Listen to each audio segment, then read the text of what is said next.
tornadoes, hurricanes, winter storms, nothing could dislodge it or move it.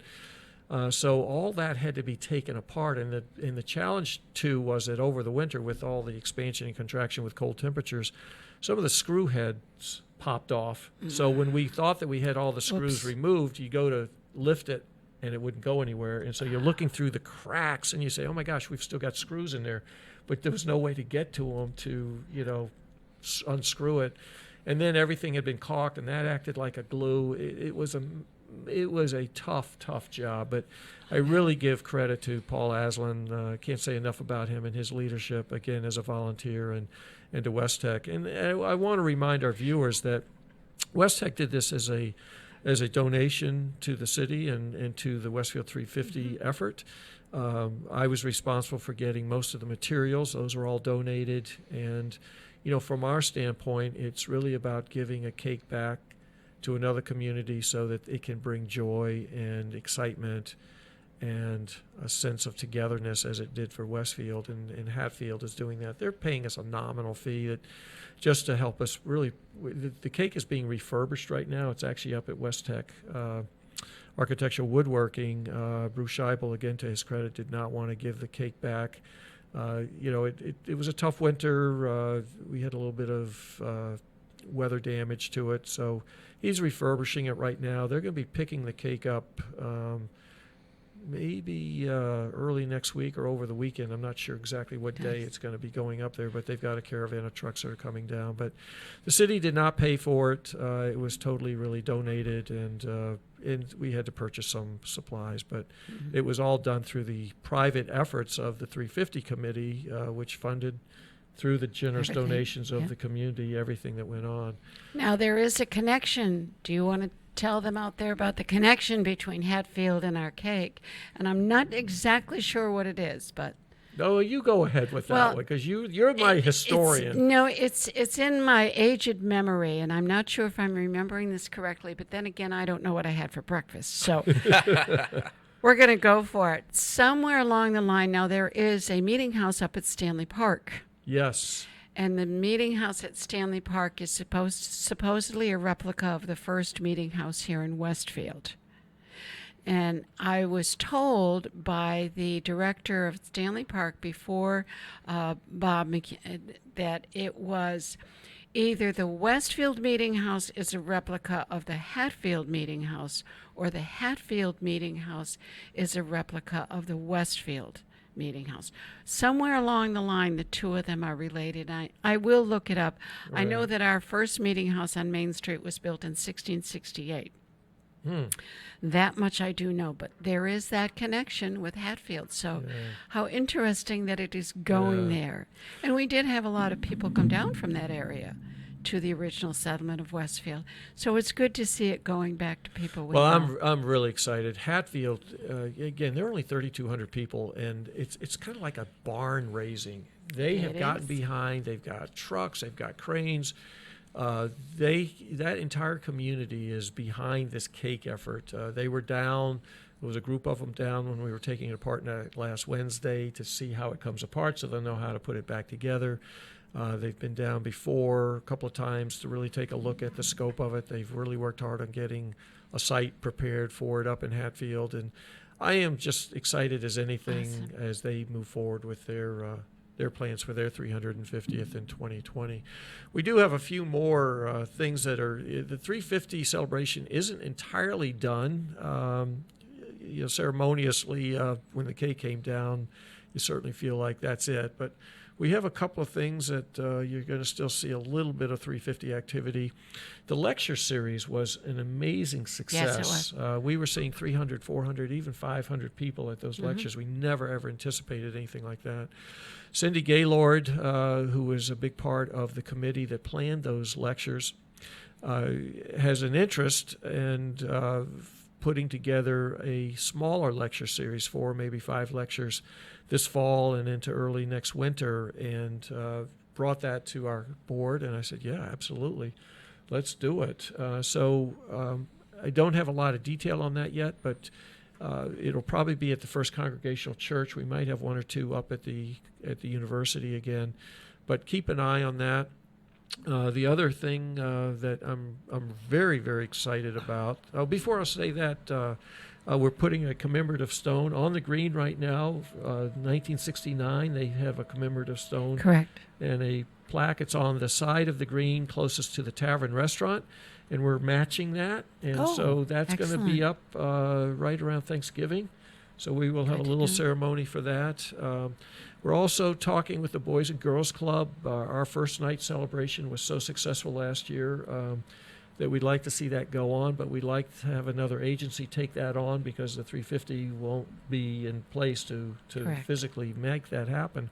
So Bill Parks and his staff, and along with Dan French, I think it is, the new director of the Ice Arena, and certainly the Children's Museum, are interested in putting continuing the first night. So I don't have a lot of detail on that yet. We're just very early in the planning stages, but you can look forward to that on December 31st. But the big thing that I want to bring to people's attention is the fact that just yesterday afternoon, basically created the contract with the Republican, who is, they wrote and produced and published the big 350 history book. We still have about 300 copies of that. That's going to sell out, so if people want that, make sure you... And they are available where? They are available at the Athenaeum, Rosewoods, and at the Westfield News.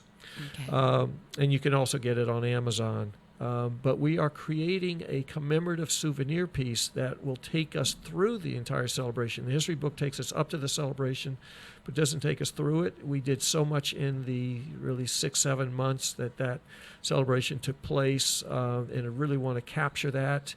And it's an opportunity to put a lot of photos in, and hopefully people will see themselves and their families in that.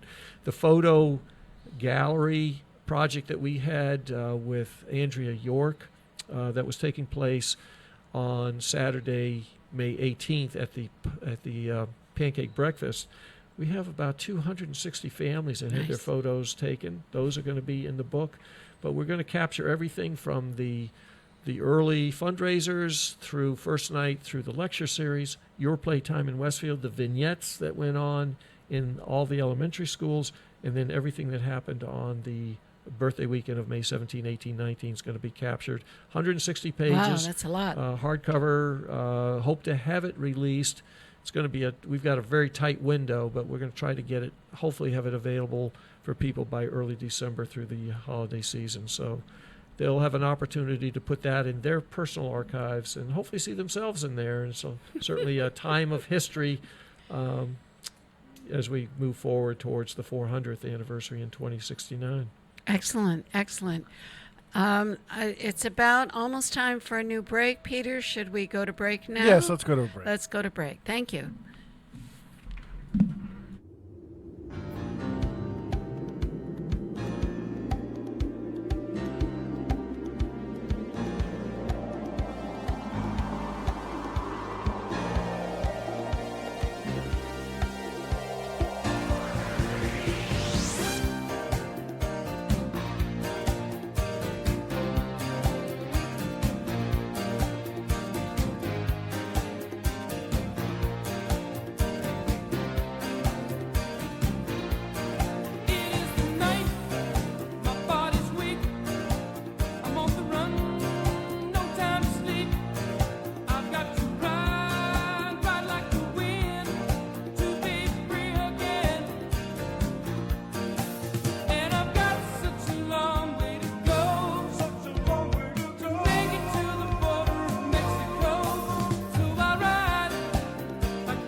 for WSKB's community radio programming is brought to you in part by R. Levesque Associates.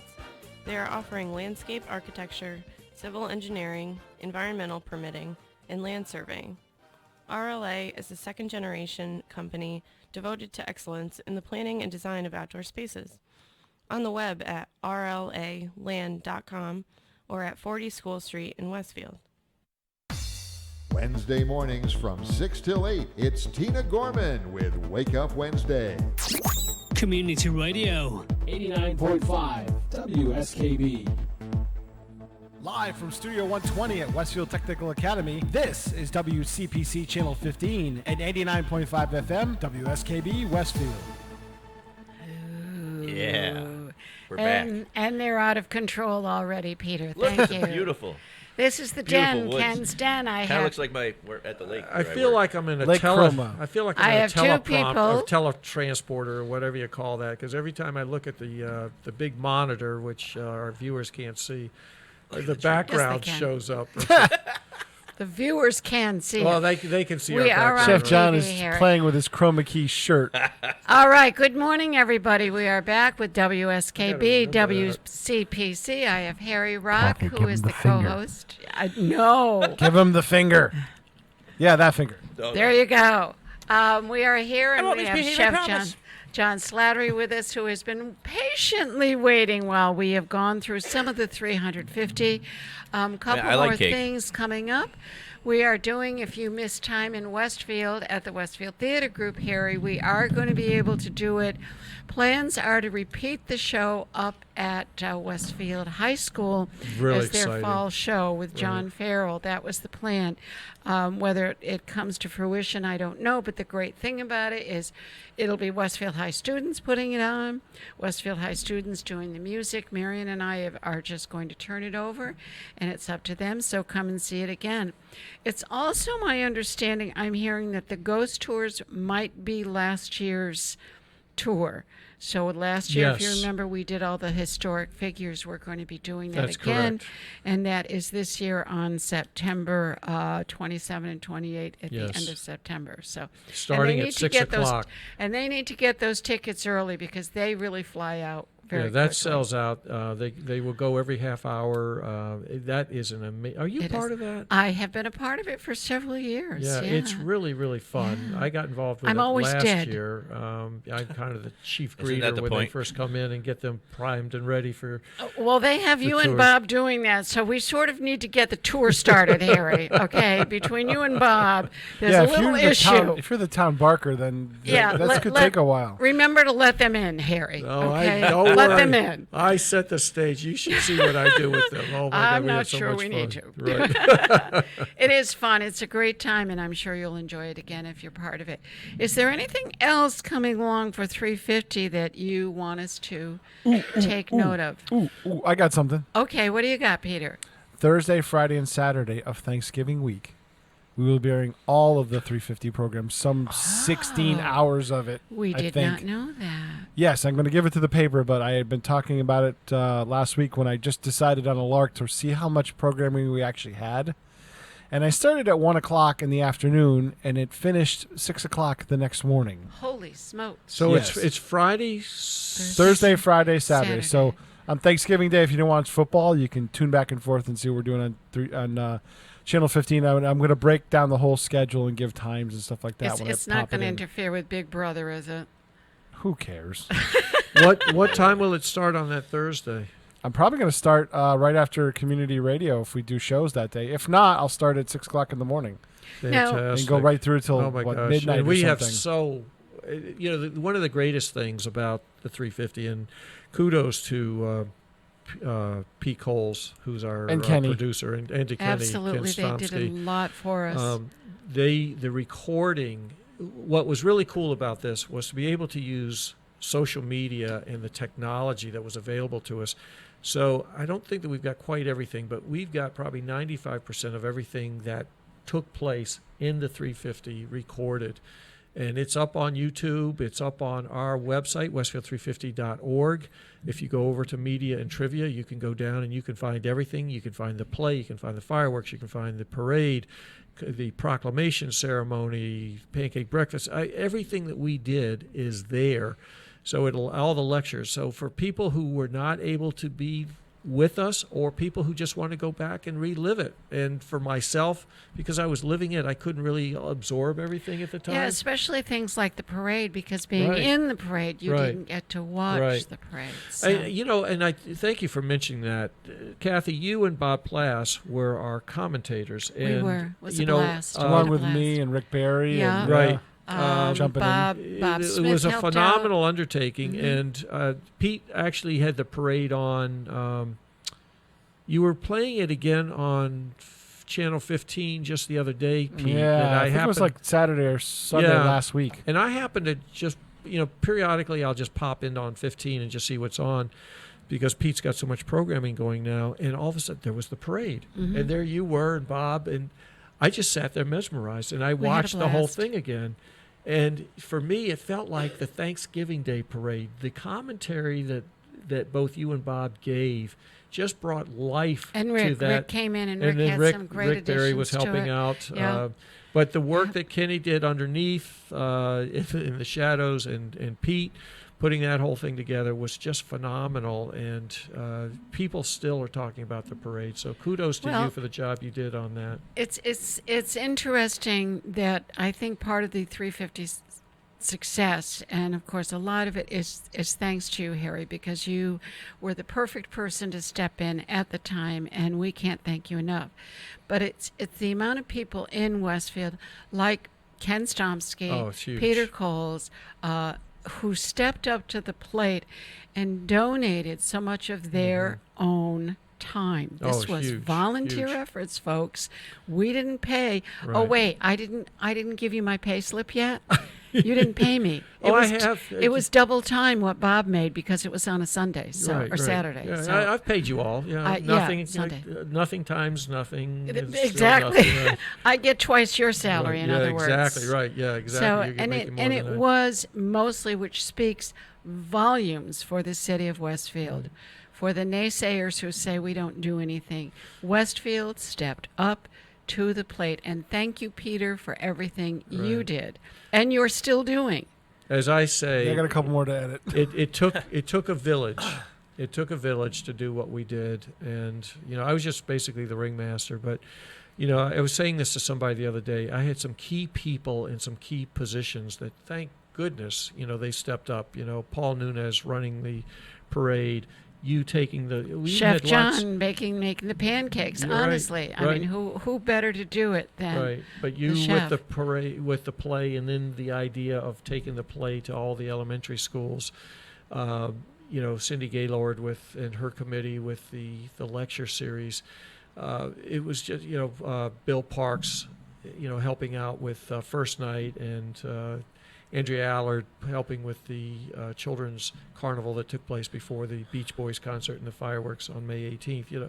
I just had key people that stepped up. I needed help. I couldn't do it by myself, but it took a village in Westfield. Oh, what a village it was. And I it owe so was. much And to this community. We had countless people that were just volunteering. You had people come out of the woodwork to help at Stanley Park and get everybody Oh, huge. organized. Bob McKean opened up the entire park for us to do that. That were just willing to step up to Right. the plate and say, I'll stand there and I'll tell people where to Right. park, or all this had to happen. Right. It was just a So, massive amount of coordination. And then I also want to say thanks to the donors, and just quickly, and then we'll switch Absolutely. gears here. But Please do. without the donors, I had lots of ideas. And when the city first asked me to do it, they said, here's the good news and the bad news. The good news is you're going to get to run a big celebration. The bad news is the city just isn't in a position to put funding towards it. We can help with services, and they did. And I certainly want to go online and say thanks to Westfield Police, Westfield Police Auxiliary, Westfield Fire, DPW, Westfield G&E, Elm Electric. I'm trying to think if there's anybody else. This is always dangerous when you start thanking people. It is. But without them, I couldn't have done it. I needed those city services, and they stepped up. And I know that there was cost to their budgets with overtime and just manpower costs that, they absorbed themselves. So the city definitely did their part and stepped up. And also I want to say thanks to Peter Miller, the community development director. He was really invaluable to me. Worked hand in hand with him. He was my link to the city, quite frankly, and I needed him to help navigate. I had to go through commissions and committees and licensing and permitting, and I'd do all the stuff that everybody else does, and I've never been through that process before, so PJ really helped me with that. And I also needed a sounding board of saying, hey, I'm thinking about this, or I'm thinking about that. What do you think? Does this work? Does that work? They gave you an office. And I wouldn't. Well, don't call it an office. I think they gave me a desk in a fishbowl. John, it was like a here. maze getting there. I met him in the parking lot. He said, come up to my office, and we get on the elevator, and then we go up, and then we get to the third floor. Up over the hump. And then we go up. We go up the stairs. We go down the hall. We go. It was quite interesting. Right, but I don't think we could have gone up there? any further. Right. I had a little desk in a big area like this. It wasn't an office, but it's so funny because most people at City Hall thought that I worked there, and they saw you often enough. The UPS, I was there 5 days a week, for 2 years, and the UPS guy would come in, and I'd say, oh yeah, I can take that package. Oh, people come in. Where do I go for who? Where do I find? Well, he's not in. She's not in. Oh yeah, I'll take you down this. It was hilarious. so funny. Yeah, it was really fun. But, Central Receiving. How can I help you? Right. But, great experience. I'm thankful to the city for asking me, but mostly it gave me the opportunity to meet and work with people like yourself, Kathy. And now your wife gets you back. And she does get me back. And she's probably already looking for places to hide. All righty, Pete, let's go to break here. And on the other side, we will come back with Chef John, who probably has fallen asleep at this point.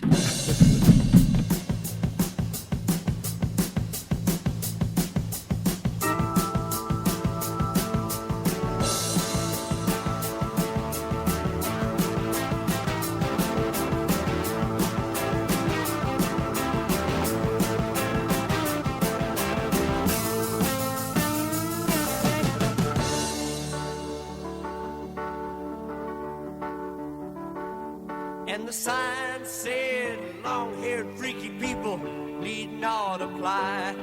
So I tucked my hair up under my hat and I went in to ask him why.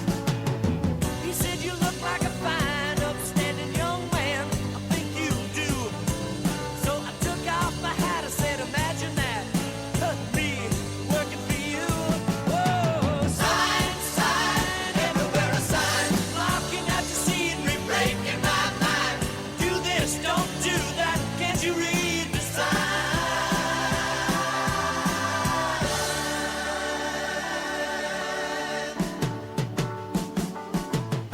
The sign said anybody caught trespassing would be shot on sight. So I jumped on the fence and I yelled at the house, hey, what gives you the right to put up a fence to keep me out or to keep Mother Nature in? If God was here, he'd tell you to your face, man, you're some kind of sinner. Sign, sign, everywhere a sign, blocking out the scenery, breaking my mind. Do this, don't do that, can't you read the sign?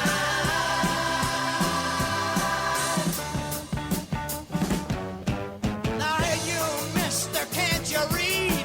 You've got to have a shirt and tie to get a seat. You can't even watch, no, you can't eat. You ain't supposed to be here. Sign said you got to have a membership card to get inside.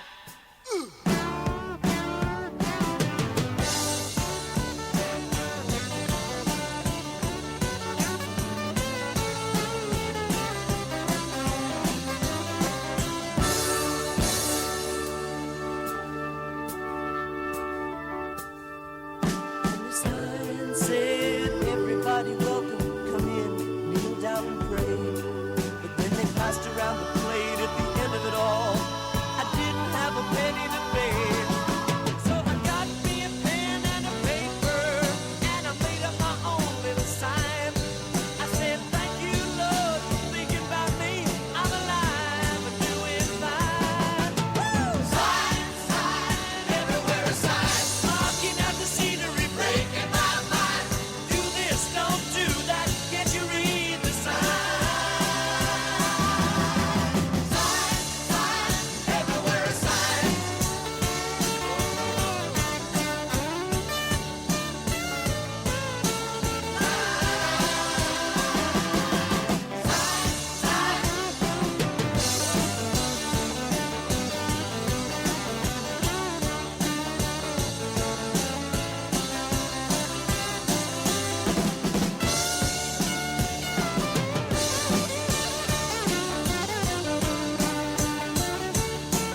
Support for community radio on WSKB is provided by Betts Plumbing and Heating Supply Company, an independent, family-owned wholesaler serving Westfield for over 50 years, specializing in plumbing, heating, and industrial piping supplies.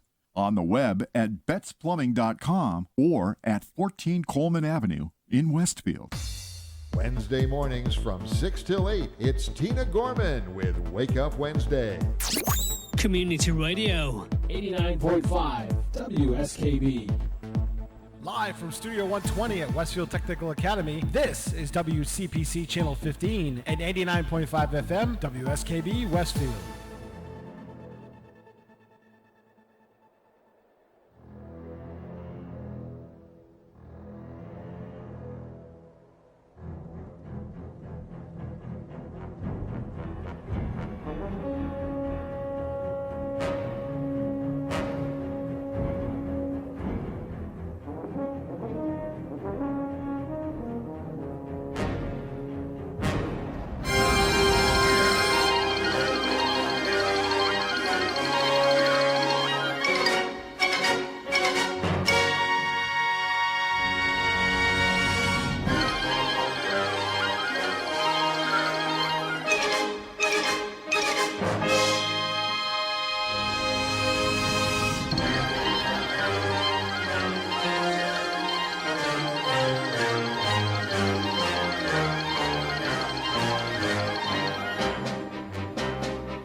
The white zone is for loading and unloading only. Please stay out of the white zone. The red zone is for stopping. Please stop in the red zone. Do you guys remember that bit? Do you remember this movie? I do. Kathy, do you know this movie? No. You don't know this movie? I don't remember this red zone. Stop telling me about that yellow zone crap. Airplane. Surely you can't be serious. Oh dear. Don't I'm serious, call me Shirley. and don't call me Shirley. I mean, really, every time I hear the name Shirley, anybody That's say funny. Shirley, good morning. We are at the top of the hour. So with the beginning of that piece is the John Williams score from Jaws, right? Yes. And Do you remember the beginning of Airplane? Right. Oh, exactly. So I actually cooked for John Williams at Tanglewood many years ago when they would do the John Williams night, and Right, I remember you they said played some that. of the Jaws and they played the Star Wars and stuff like that. But that's You remember that they open up with clouds, and there's a fin going, Yeah. an airplane fin going across the clouds. That's why they played that music. Absolutely. Okay, gotcha. So, Chef, we are finally back with you. Good morning. What's morning. cooking, kiddo? All kinds of stuff. Later today, I'm going to record some pecan-crusted pork chops for Mass Appeal's Thursday airing. Really? And then I have a client later today I have to go make some food for. And I have the day off from the retreat, though, so I get to be here and hang out with you guys. And we are so What's glad going on you with did. that? What's the deal on that? In addition to my ChefJohnSlattery.com consultant, where I work on demand where everybody needs me, I have a new permanent home on a lake in Huntington called the Retreat at Norwich Lake. And we have a lodge and cabins and a camp facility, 97 acres with hiking trails and fishing canoes. And I have a commercial kitchen there where we can do... Is that the YMCA camp? Across the lake from the YMCA camp. Really? Yeah, it was an old Girl Scout camp that was purchased Oh, by yeah, sure. by a Was that religious Bonnie org- Bray? No. No, that's Okay, an that's Otis. still up. Yeah, Right. that's an Otis. Otis. I think do it was still there, Stony too. Creek or Stony something or other as the Girl Scout camp a long time ago. I vaguely remember it. It was purchased by the Timothy Hill organization that does a lot of charity work and rehabilitation. Their mission statement is transformation through love, and so our property is like a satellite of their Long Island program. So we'll use it for summer camps in the summer, and Wow. then anybody can come, individuals, families, or groups can come and use the retreat center on a weeknight, daily basis, and whatnot. So a lot of fun up there. Beautiful setting. I'm really enjoying it. I got to go kayaking on my work days for my lunch break and stuff like that. So nice. it's good. So that's what's been keeping me busy. That's where I was most of the summer. Now, during the summer, it was a camp program. Is that correct? Yes, during yes. the summer. A full service summer camp from the 4 weeks of July, and then the first 2 weeks of August were actually a youth leadership camp for the Rotary groups. They came up and they do like leadership training and all kinds of great things as Now, well as what youth ages? outdoors. The summer camps we did 2 weeks of little kids and then 2 weeks of teenagers, and then the the Rotary Youth Leadership Training is for sophomores going to be juniors, and then the program that came up to use our facility comes out of Long Island, so they actually have a lot of people that return, even college age and stuff like that, to actually be like their counselors and to continue that fostering of a really great youth leadership program. So you created the meals all summer for them. What kind of a staff do you have?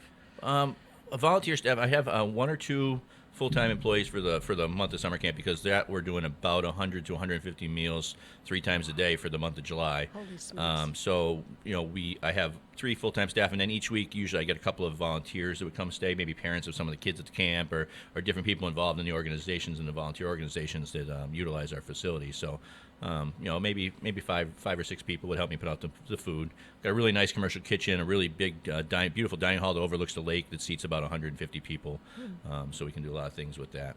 But if for summer camp, it was a lot of chicken tenders and grilled cheese sandwiches and macaroni and cheese and cheeseburgers and hot dog weenie roast out on the big campfire by the lake and that kind of stuff. So now I remember last year, Harry, he told us what their favorite meal was. Take a guess on what their favorite meal was. It's got to be something to do with hot dogs. Not quite. The grilled cheese sandwiches and tomato soup is always a home run for everybody of every demographic, and pretty much I can think of. Unless you're lactose intolerant, there's pretty much a home run for anyone. You know what? Yes, I agree. Grilled cheese and tomato soup. You cannot beat that as a combination. Even when I ran my restaurant in Huntington, sometimes people would just come for a simple grilled cheese sandwich and some of my cheesy tomato bisques. So it's fun to bring those recipes to the masses. And a lot of the kids that came up for summer camp were some of the underprivileged youth from New York, as well as some of the overprivileged youth, all kind of mixed together. It's a really interesting dynamic, and to just see them all enjoy the same things together. The kids stay there. It's a sleepaway camp. How many kids? Between about 100 each week. Wow. Yeah. Now you're not open during the rest of the year. The rest of the year, the retreat. Now it's a retreat center for the rest of the year, and anybody can book it for a weekend or an overnight. You're open year round. Yep, for any groups. We can accommodate about 40 people overnight year round, and in the summertime we can accommodate about 150, utilizing all the facilities. So, for overnights. So. Now, when you're cooking for the children, 150 kids, I had enough trouble finding things to feed too. How long does it take to prepare your meals, say for the dinner hour? When you're in a facility where you're working a week at a time, you're doing a lot of the prep in batches. So if I'm cutting onions today, I'll cut onions for the next 3 things I need to do. And so that as long as the production is going smoothly, it takes about an hour and a half of physical putting the stuff together to get it hot and ready and served. And then there may be another hour somewhere in the pre-time of that, of prep time of chopping things and setting it up. So it pretty much takes your time up all day long. Then, yeah, so doing 3 meals a day, you start at about 5:30 in the morning to serve a 7:30 breakfast, and then you serve dinner around 6 o'clock. Clean up from that to around 9, and then maybe you're putting out s'mores at the campfire at 9 o'clock. So it's a really long days in the summer camp season. Yeah. Now, how many years have you been doing this? This was my 2nd year doing that full time. So. Up there, but you've done Tanglewood too, correct? I did Tanglewood as a summer operation. I ran a supper club there for one summer. That was it's right near the shed. There's a Highwood Manor House. Is like an old mansion that was donated to the property that's still there, and they do a fine dining supper club. For donors to the symphony orchestra. So you have to already be a donor, and then it costs maybe another $100 to go sit in the meal, and that was real fun. I really enjoyed it because I like music a lot, and that summer my job was to produce 3 buffets each week to go with the 3 main shows for Tanglewood, the Friday night show, the Saturday night show, and the Sunday matinee. It was my job to create a buffet to go. So I love music, so I actually took whatever was going to be the production for that night and kind of brainstormed a menu. So if it was a German opera, we had sausages and schnitzels, and the cool. service staff wore lederhosen, and we had German beers to drink, and when it was a French piece, we did all French food. They did Don Juan, the story of the great lover, so we put 23 different aphrodisiacs from all over the world on the menu that night, and made it really exciting. A lot of fun stuff for sure. Where did you go to school? How'd you learn? I learned to cook by watching my grandmother, and then I went to college preparatory high school because I wanted to be a humanities teacher. But I knew that I'd have to go to college for a real long time to get a professor's degree or something like that, and I needed a job that was going to pay for. So I said, well, chefs make pretty good money. I'll go to culinary school first. So I went to Johnson Wales in Providence, Rhode Island, and graduated pretty near the top of my class. And the Marriott Corporation hired me as a restaurant manager before I had even finished my last year at Johnson & Wales. So, Are you from Westfield originally? I'm from Chicopee originally. Okay. And then I did my internship at the Springfield Marriott, and the restaurant that was most recently there, called Currents, when I was 20 years old, the executive chef of the hotel and the general manager of the hotel and I wrote that whole restaurant from scratch. And that was kind of like my first forte into restaurants. And I've been involved in three large restaurant operations in my career, and now I'm kind of consulting. And this new retreat center thing is just a kind of a step back from a day-to-day running of a restaurant every single day, and really kind of time to focus on my family and how I can really help people in a larger method.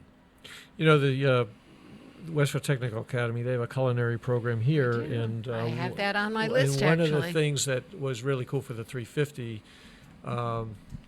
was the opportunity to get those kids. They baked us 1,000 cupcakes. I know, they were so good. I got to taste the frosting. I didn't get a cupcake, but yeah. But I remember coming in here. I had the idea. I wanted a ceremonial. I said, how can you have a birthday party without cake and ice cream? So I'd gotten the ice cream donated from Hood down in Suffield.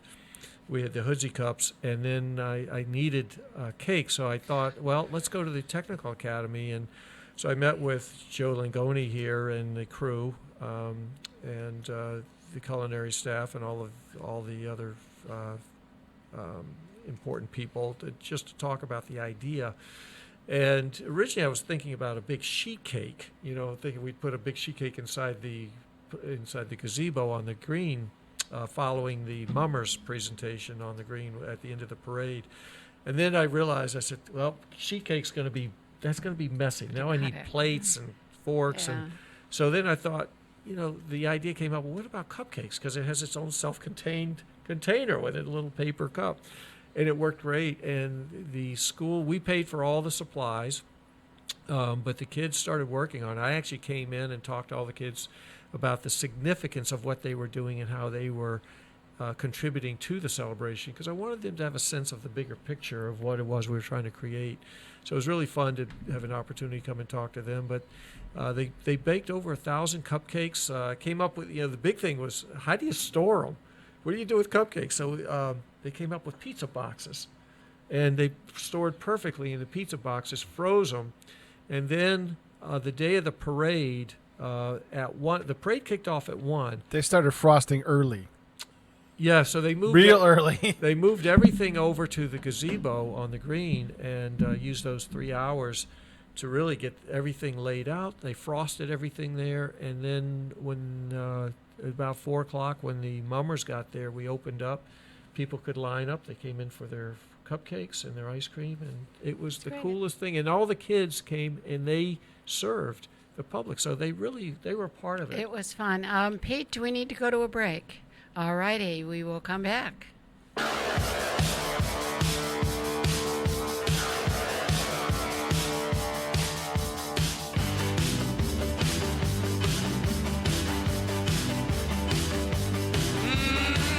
Hold on tight to your dream. Hey, hold on tight to your dream. When you see a ship go sailing, when you feel your heart is breaking, hold on tight to your dream. Say long time to be gone. Hold on. Time just rolls on and on. Hold on. When you need a shoulder to cry on, when you get so sick of trying, just hold on tight to your dream.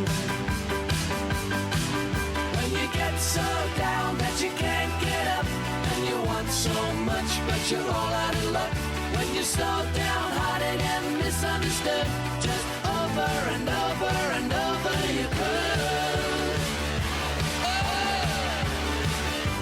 Accrochez-toi à ton rêve. Accrochez-toi à ton rêve.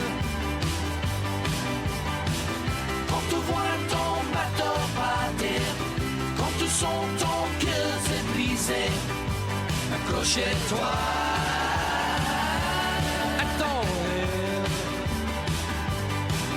When you get so down that you can't get up, and you want so much but you're all out of luck.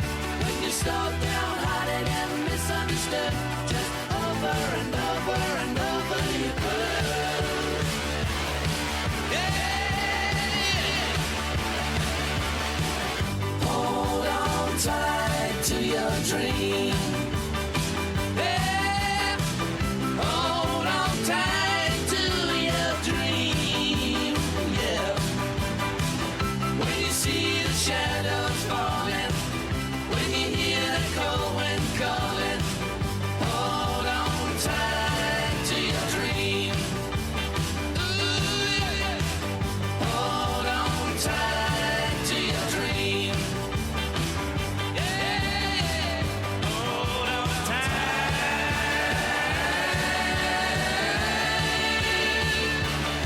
to your dream.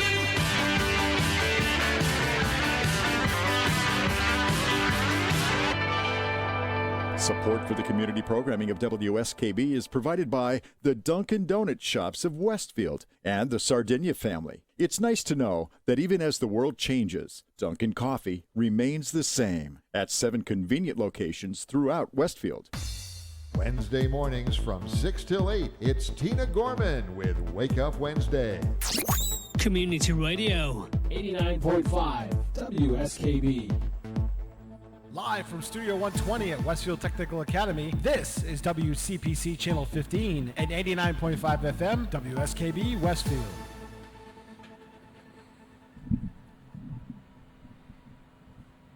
Are you going to do the game again?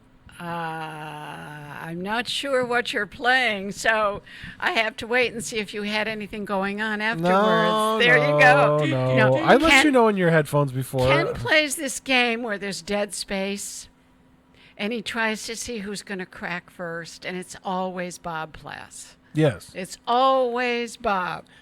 If I had to save the three of us, guess who I think it would be?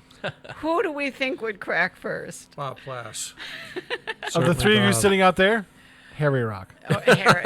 Well, isn't it faux pas to have dead air? That's yes, it is. Faux pas to have There dead was, air. well, we was do like- have to say that at the food festival, what was it, 2 weeks ago, Peter, a week ago? Yep.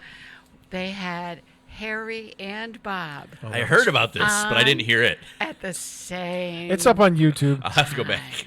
You know, I went back and listened to that. And we went for an hour. That was supposed to be a 5-minute conversation, and Yeah. Bob and I, and it's a riot to listen to. It is really a funny piece. You know the Ken's Den he does? Yeah. Ken said it took 45 minutes to get To through. do Ken's 10. The 10 Oh, yeah, with the the two of 10 them. Oh, I bet. It was so funny. Oh, you too. Oh, my So gosh. It anyway, was a riot. John, getting It's very back funny. to Chef John, it is school, of course, school time. And as parents out there listening, we need to know about lunches. Lunches. How to pack a good lunch. Well, it really depends on your kids. You know, are they going to... What's really important is knowing what your kid actually is going to eat, because you can pack a nutritious lunch all day long and They'll trade it with they give it everybody. to somebody else or they'll throw it away. So throw it really boiling it down into, you know, the pediatricians say as long as your kids are eating, it doesn't matter what they eat or when they eat it. So it's really about finding nutritious things that they like, that they'll eat. So, you know, with my picky kid, it might be a cheese sandwich or a jelly sandwich because he doesn't like all the other stuff, and then maybe a piece of fruit. But if he likes graham crackers and juices and things like that, then the things that he likes, give him small amounts of that, you know. It's lunchtime. They need the energy anyway. You hope you make sure they get a good dinner at nighttime, but just to get them through the lunch, through the day. A little bit of sugar to keep them alert, but not to make them hyper. You know, it's really about your individual kids. And there's so many issues now with peanut butter in the schools. Some schools you have to be peanut butter free completely. Yeah, exactly. So And parents. even like the granola bars that contain peanuts and so many. So if you have to be aware of what your school's policies are as far as that goes, for sure. Where has this peanut butter allergy come from? I mean, in my generation, your generation, we're the same age. We didn't have that as an issue. Harry, thank you. That's so kind. You're a good boy. You're the same age as I am. Yeah, right. I'm not going to make any comments about ages, but you just stay out of it, John. And peanut butter allergy was something that existed, but the prevalence of a lot of allergies and conditions has just changed so much that I have to believe that practices that 20 or 30 years ago, the things that changed that when people were kids then consumed changed our genetics, as a population, and now our kids are experiencing that. That's extrapolated down because it definitely has to be something that happens to a population in as a progression. So something because I don't remember kids having anaphylactic shock from peanut butter when I was a kid. Yeah, we didn't have the super sensitivity. I was a camp director. I worked in youth programs. I was a teacher. I started as a teacher many years ago, but this was never on the radar screen. We didn't worry about peanut butter coming into the classroom. There was just no discussion about it, and something has definitely changed. But I also heard recently that there was some kind of an effort. Maybe it was a trial group where they were introducing kids to peanut butter and those kinds of things at an earlier age, and as they've aged up. Does that work, John? Do you know? I have seen some studies that go along with that method, that you can kind of reverse this allergen trend. And I mean, in ancient cultures, they did it with snake venom. I mean, so if you continually introduce something in a small amount, there's a process behind John, that. I am not going to get bitten by a snake right? to prove this. Thank you for your suggestion. But that's the process. In theory, that's the process they use where they expose somebody to a small amount of it. They claim that some people have reversed their allergies through that. But I mean, obviously, that's not something you just play around with. Obviously, you got to be prepared for if you have anaphylaxis. That's not something you want to mess around now, with. what kind of when you're talking about peanut allergies and things, how does this affect you as a server? Well, I was just going to say I had peanut allergy is one thing, but some of the other allergies like a soy allergy. Now, soy in American, I didn't know there was. Popular American food is in processed American food, and just about anything that's been made, soy is the oil that they choose for fillers and a lot of processed things, and even bulk ingredients. So you have to be really, really careful. I've had this summer. I had a person who had allergies to soy, corn, peanuts. This young lady and her parents decided, and she's been sheltered her whole life. Her parents had kept her away from all these things and told her that she could die if she eats any of these things, or even if her friends eat peanuts and touch her or something like that. And they decided to send her to me to summer camp for her to deal with her fears of not dying. And we as a whole staff and a whole camp had to educate the other children, remove all of the things that she was possibly she could touch that they might have. We had to, if they brought stuff from home, they had to get rid of it. Kids had to be honest about getting rid of stuff like that. And my whole team, every meal I had to make sure I prepared her food specially, and then had somebody from my team keep an eye on her for the first few minutes just to make sure that there were no errors, because it's not something you want to play with. Having to use an EpiPen is a terrible thing. We try to skip that step if we can. Well, I was going to say, just in the restaurant business in general, all the food allergies that you have to be aware of now when you're preparing food and people are ordering meals and stuff.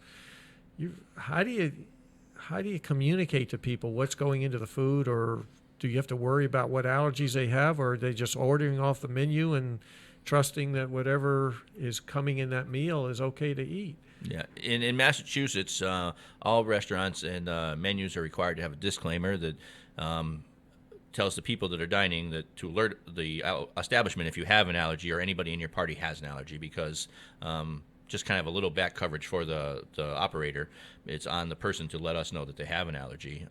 Once they inform you that you have an allergy, then it's up to you to effectively communicate with the guest if you can meet their needs. There are some times when you might not be able to meet your needs.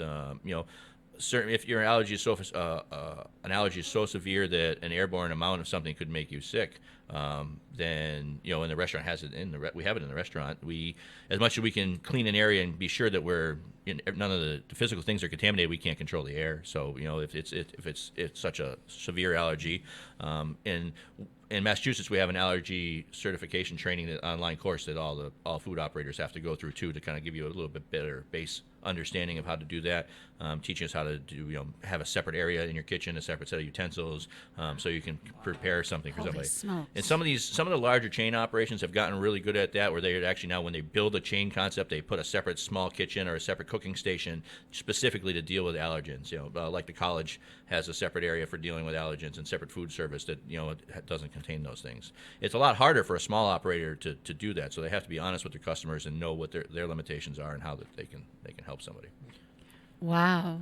That sounds very complicated and something that you would really need to be on top of if someone comes in and says, I'm lactose intolerant or I have a peanut butter allergy. My daughter is allergic to lamb. Lamb, of all things. Interesting. Yes, in fact, the doctor laughed. He said, I didn't even know we did a test for lamb. But that means any lanolin product. Oh, right. So Any lanolin, chapsticks. The oils and stuff that come from hand it, yep. creams. Oh, anything at all. Mm-hmm. And some people can be very different. There's a meat allergen that creates like an arthritis-like symptom from people that eat certain proteins that come from red meat. I just talked to someone who has developed an allergy to beef and pork. They cannot eat steak. I would starve. I would starve. Right. Yeah. It's a really interesting how that has come to develop. Interesting thing about the peanut butter allergy, when it first came to light on the national scheme, was when I was at Johnson & Wales in the late 90s at Rhode Island School of Design, I think, or one of the other universities in Providence. A young lady died because she had had chili that had been thickened with peanut butter. And that was the very first, and so Johnson & Wales kind of got behind when this happened right in their backyard, their hometown, and kind of started the allergen awareness program, helped build that up throughout the United States. But I remember that at the end of the 90s was that first time that it was became a national attention to the allergen awareness stuff. Wow. All right. And Peter, it's 9:30 already. I don't know where the morning is going. It is flying. Speaking of flying, Ken is in the air maybe somewhere. Is he taken off yet, Peter? I don't know. He didn't give me his itinerary. I would think so by now, though. If he was at the airport at 8 o'clock listening to us, he's probably in the air by now. All righty. Well, we're going to go to a quick break for our underwriters, and we will be back.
Support for the community programming of WSKB is provided by Westfield Bank.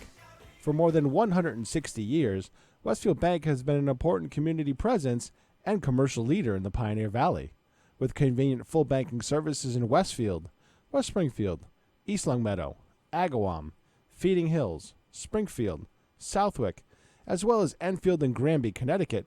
Visit us on the web at westfieldbank.org. Support for the community programming of WSKB is provided by Comcast and Xfinity.com, offering Xfinity TV, Internet, home phone, and home security services.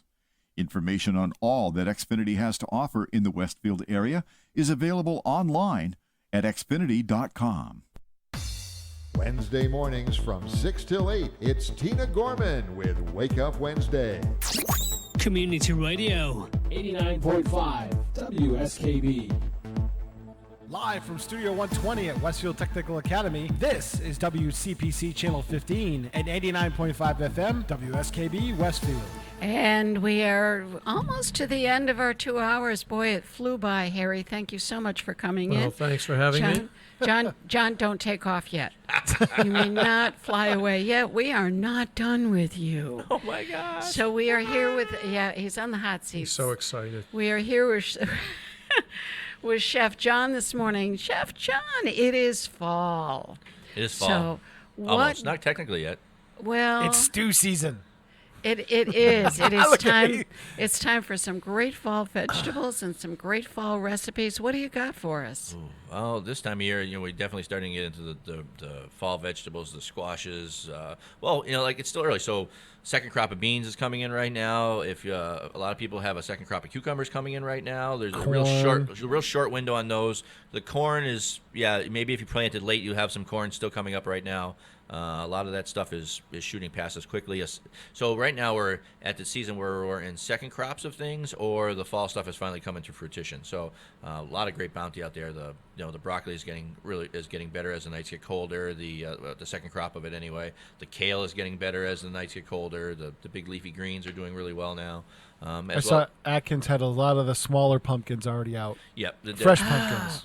And I did want you to touch on that great chart you had on social media. Oh, no credit to me. I just one of them things that goes circling around, but I read it and I thought and I agreed with it, so I reposted it, and it had 24 different apples on it, yes, in the varying degrees of sweetness, from the tart Granny Smith to what did they have listed at the bottom? Fuji, I think? Yeah, the Fujis are very sweet, I think. Yeah, so they're sweeter than a Red Delicious. Yeah, it was like 6 past the Red Delicious in the sweetness category on this particular. So for apples, if we're eating apple, if we're making applesauce, apple pie, apple tarts, your recommendations, go.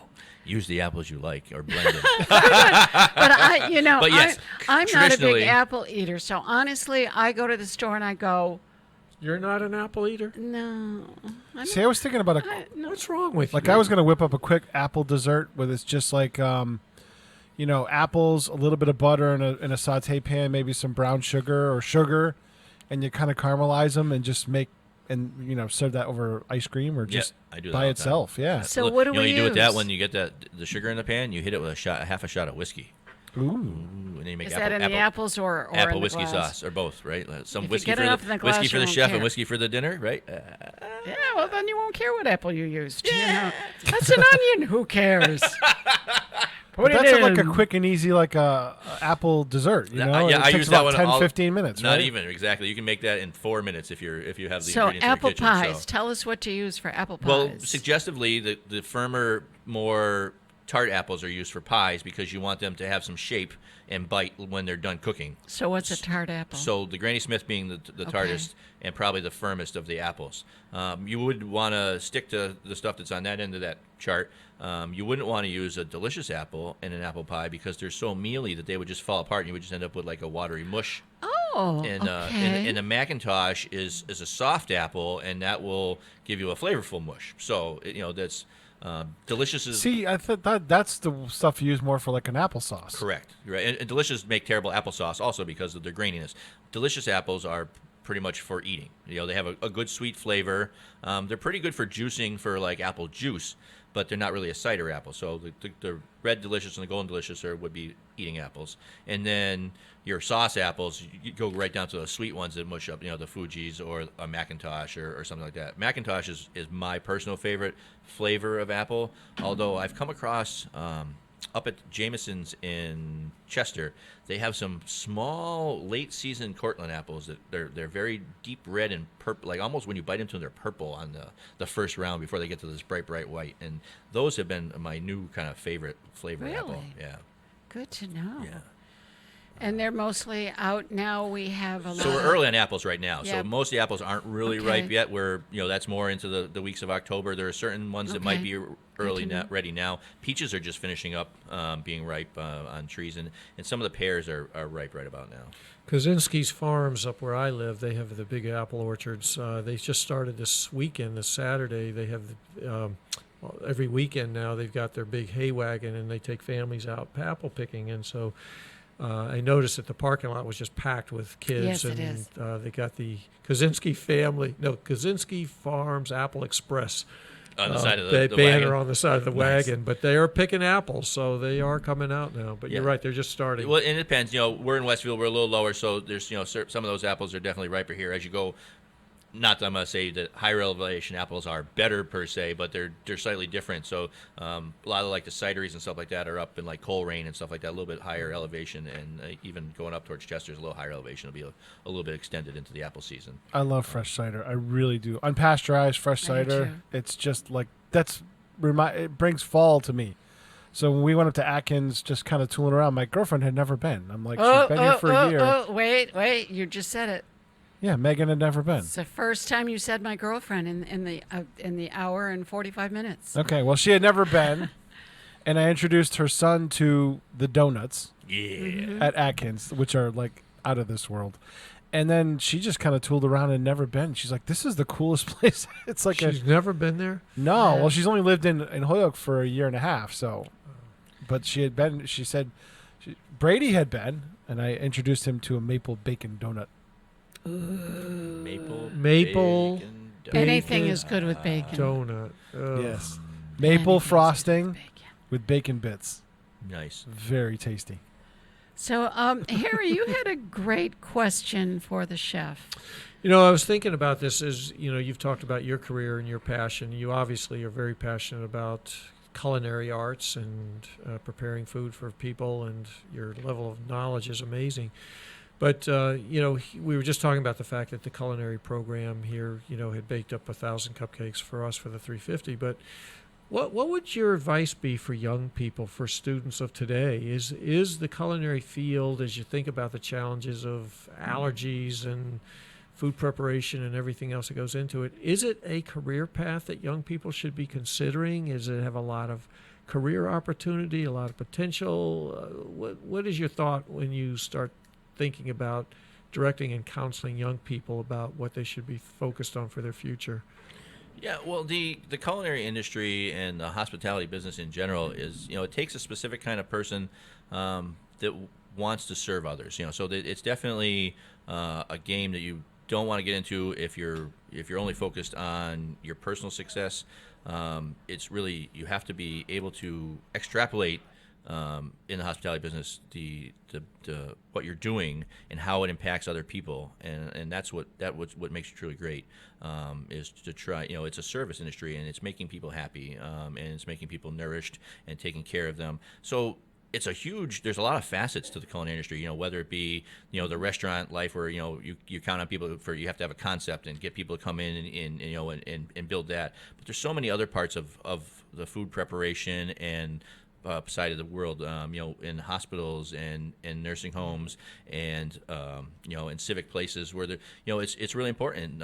Studying nutrition, like every other field out there, specialization is coming into play in the culinary world, where back in the day, a chef just learned a lot of stuff and could do all of these things. But now with allergies and special diets, there's all these little facets. So there's a lot more studying involved in the individual parts of it than versus just the learning how to cook and learning how to run a restaurant. There's a lot more to it these days, but If you're a passionate person and you like serving other people, then it's definitely a great business to get to. The feeling that you get when people smile, when even if they can't see you and you can see them smiling when they take that first bite, or the compliment that you get when you walk by because they enjoyed something, or just knowing people are healthy and happy because of stuff that you did is a really gratifying feeling. Before we go to break, Peter, I'm going to call on you to give us just a brief information. Well, you don't need a break. You can go right to the top. Okay, we'll go right to the top. Thanks. Give us a little bit of information on the culinary program here at Westfield Technical Institute. It's actually very good. The restaurant will be opening actually this week. Mm-hmm. So I saw them post their first menus online for Thursday. But it's really a huge asset to have.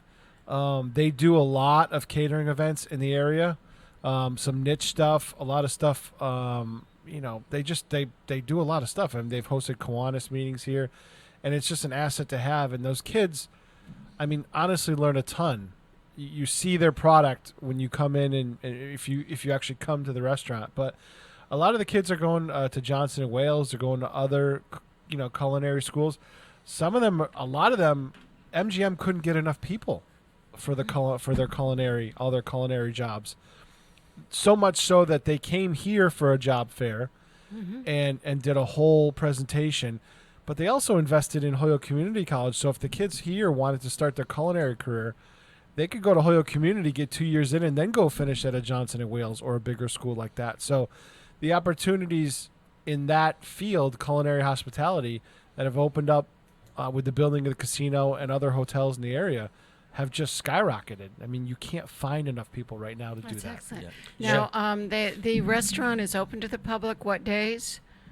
Generally Wednesday, Thursday, Friday. And they offer... entrees. Fridays are usually a buffet day. And you just have to kind of check their Facebook page. It's Tiger's Pride.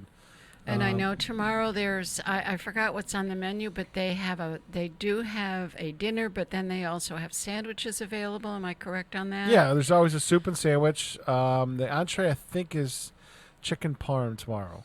And what are the hours? 10:45 to 12:15. So they follow the lunch schedule for the school. So it's a little bit early, but the values are incredible. It's like $8 for lunch. It is, and Absolutely. You come right in. I've been here door. with the Rotary Group a few times, and Chef Mooch and Chef Rogers do a really great job with the class in there. The food is top notch. It's great to see that the kids learning, and they switched to some of the staff. The class are also the service staff, so they're practicing that part of the restaurant thing. I can't say enough good things about the class here. I did a large event for a veterans group in February, and the class came together, and I had like 10 or 12 volunteers from the class help us prepare the food for that veterans fundraiser. They were doing all your prep stuff, right? Yeah, we used the kitchen here for a bunch of days. We ground up, we made bear bolognese, and it was a game dinner. So I was able to help expose the kids to a bunch of game dishes, and it was a really great team. The chefs here do a great job training those kids, and they have a bright future ahead of them. So. Pete, do you have any idea how many kids are in the program here? How large a program the culinary? I think each class is about 12 or 15 kids, so it's 50, 60. Have you done the lunch here? Have you been to the lunch here?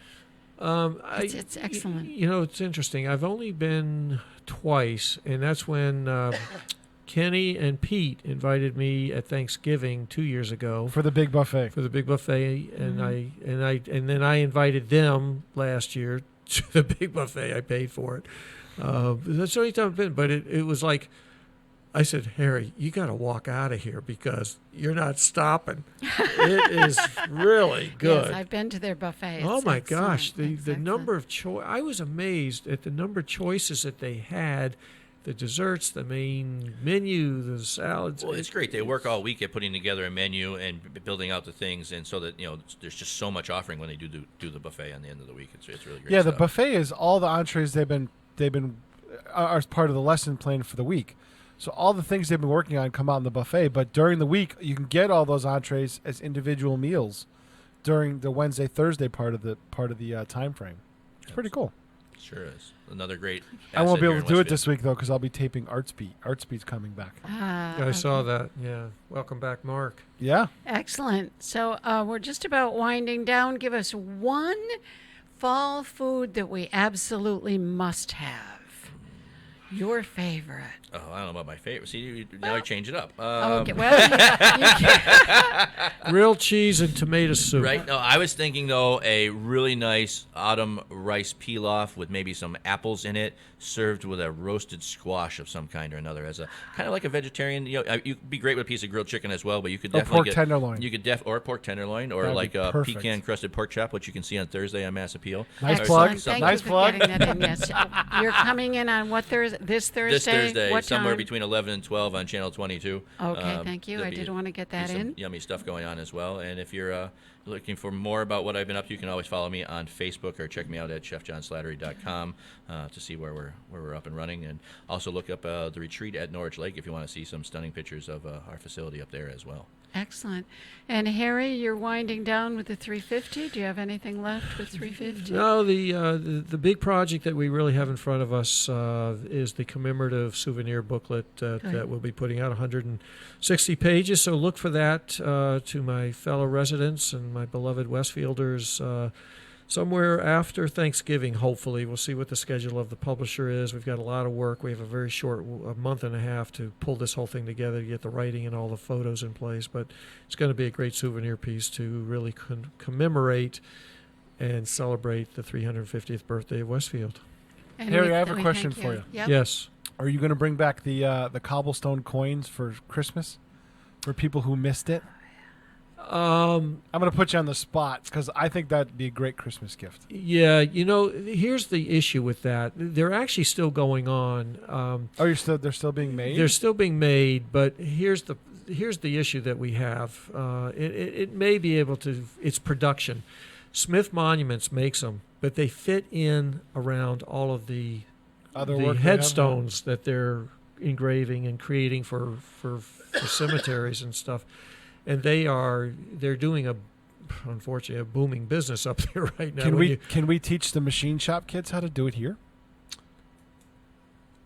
I suppose. There's all kinds of CNC machining in there. I wonder if it does stone. It's a stone. You've got to be able to etch the stone, and they've got all of the sandblasting equipment because that's what they do up there. They're etching into stone So up if nobody dies, we're good. So if nobody dies, All right, we're good. Are these stone coins? I don't think I saw one of these stone coins. No, they're not a stone coin. It's our commemorative coin coin that we created, but it's embedded in the original cobblestones that were installed in 1892, That's awesome. both on Elm Street and School Street. It's really cool. It's been I have one of them in exceptionally. my house. People they're nice. love them because it's such a piece of Westfield history. I actually have the prototype in my house. Yes, you do. Yes, The you do. the prototype was a WSKB coin that I had from the air show. Oh. And Patrick Berry wanted to see what it would look like. He wanted a physical representation of just what it would look like. That's funny. He says, "Hey, can I have a coin?" And I'm like, "Sure." So when he made it up, he showed it to the board, and I guess you guys went with the idea. And then he goes, "Okay, now you can have it," because that was the prototype that we showed to everybody. Oh, it has your coin in it. It That's has cool. my coin in it, and it's routed Right, for my coin, so right. it's pretty cool. But it has been a very, very popular item. People have loved it because it's really a physical representation of old Westfield. Excellent, excellent. Good to know. Well, we're winding down here. A couple things to remind the folks out there listening. Please be careful. Western Avenue is being torn up, so if you're going that way, know you need a little extra time. We also want to remind you that in Westfield, schools have started. Stopping behind a school bus is not a suggestion or a choice. You must stop, please, or we will be after you. Some great things happening. Remember that the luncheons start at the Technical Academy here on Allen Avenue in Westfield. We hope to see you there. And there is also tomorrow commemorating 9/11. 9/11 is, I can't see what that Fire says. department has theirs, I think, right at the time the planes hit. So it is the monument that is where on North Elm Street. They have that. They have a Peters. wreath laying there. And Westwoods. And then I think at night is over at the Sons of Aaron, at the monument over at the Sons of Aaron. So that is going on. Did you want to say something here? Yeah, and don't forget, everybody, that the Big E Westfield Day Parade will good. be on Thursday, September 26th. And that is, it's Westfield Days that Westfield day. Day is that day. It's certainly, Pete, what is this? Do you know, it's free it's free admittance for the kids. Every student gets after 3 o'clock. Right. After 3 o'clock. 3 o'clock. And then for the adults, $6 after 5 every day. So, Right. It's short time. But the big thing, you guys forgot about the big thing. Music Fest is finishing up. Oh, this Thursday. This Thursday with the Allman Brothers Tribute Band. Yeah, Andy has a band. Will be opening at 6:30, and then at 7 is the Allman Brothers. I'm actually playing at the Westfield Farmers Market. That's going on 12 to 6 on Thursday. I'm playing from 4 to 6. So if you say that there's nothing happening in Westfield, that's you're in certainly trouble. not true. There are a lot of things going on, and thank you for reminding us about the concerts on So Chef John, Thursday. Farmers Market, look for squash this time of year? Squashes All the are real good big right now. The vegetables fall coming out. squashes and the summer squashes are in their second round, for sure. I love yellow squash. I'm going to go So snag some. let's see. Ken will be back next week. When is Bob coming back? He's gone for like 3 weeks, I think. Yeah, a long time. Yeah. Ken will be back, and I believe we have the chief of police, do we not? I believe that's what he's got scheduled, We have the yes. chief of police coming back, and then after that, we will be interviewing all of the people running for office for council. So we thank you to, oh dear goodness, what are you doing? Peter? No, I just let him. He's disappeared. Disappearing. Oh, yes. That is so funny. That's hilarious. Look at that. That is so funny. Oh, my God, look at it. He really is. It's just a head. That really, oh my goodness, that's funny. For those of you who cannot see, look at the replay. Chef John has the shirt that is, it's the Oh, my same God, color this as is the spooky. background, so he actually disappears. Oh, my You gosh. don't see him at all. Oh, And on that bombshell, it's time to end. It is time to end. So thank you for tuning in. We'll see you next week. Bombadita, bombadita, bombadita, bombadita, bombadita, bombadita, bombadita, bombadita, Until bombadita, we meet bombadita, again. bombadita, Happy bombadita, trails to you. bombadita, bombadita, Keep smiling bombadita, until then. Who cares about the clouds when we're together? Just sing a song and think about sunny weather.